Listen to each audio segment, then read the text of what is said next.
Welcome back to part 5 of the shed build. If you haven't seen the other videos in the series, why not check them out and perhaps even subscribe. In this video I'm going to cover insulation, interior walls and the floor finish. First up was the insulation. Originally I thought about using Celotex or Kingspan for the insulation at 50mm thick, but it was ended up going to be too expensive and probably cost in excess of over £500 just to insulate it. So I went for the same thickness in expanded polystyrene. It won't rot, it resists moisture, won't sag over time, and was good value at £100 for 10 2.4 by 1.2 metre sheets. I measured each recess height and width and cut the panels with a Stanley knife or box cutter, which went through pretty easily. There were slight variations by a few millimetres top and bottom in some instances where the insulation needed to fit in, and I took account of this when measuring and marking to ensure a nice tight fit. I had a roll of foil bubble insulation from a previous project left over, so I used this and faced each panel off to prevent radiant heat coming through into the shed in the summer. I fixed the foil bubble wrap with high tack, high strength double-sided tape, and I did 3 runs down each panel. If I cut each panel a few millimetres oversize, it wasn't too much of a problem because the polystyrene would compress slightly to have a nice tight fit.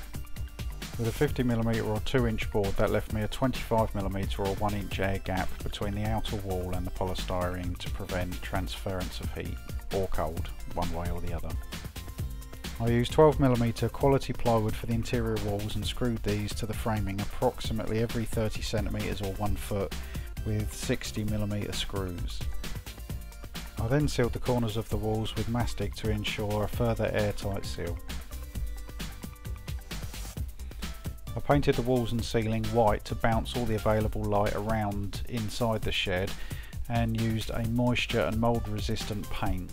The walls and ceiling had 3 coats, and the ceiling also had a barrier paint put in first because OSB glue leaches through paint.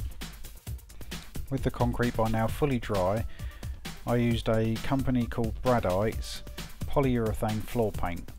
The first coat had to be mixed with white spirit, and this ensured it had a good bond into the fresh concrete, and the second was applied straight out of the tin. Now what I would say when applying this product is it does need good ventilation as it gives off a fair amount of fumes. Now when I applied this, I had all the windows to the shed open and the door as well, so I had good ventilation. But I would suggest that if you're using this product in an area where you don't have good ventilation, then you're definitely going to need some sort of half face mask with a vapour filter. So now the structure is complete, I've booked my electrician, and after he's finished that work I can start moving in. In the next video I'm going to cover how much it's cost, and then after then do a reveal video. So leave me a comment and tell me how much you think the shed's cost so far, and I'll see you on the next video.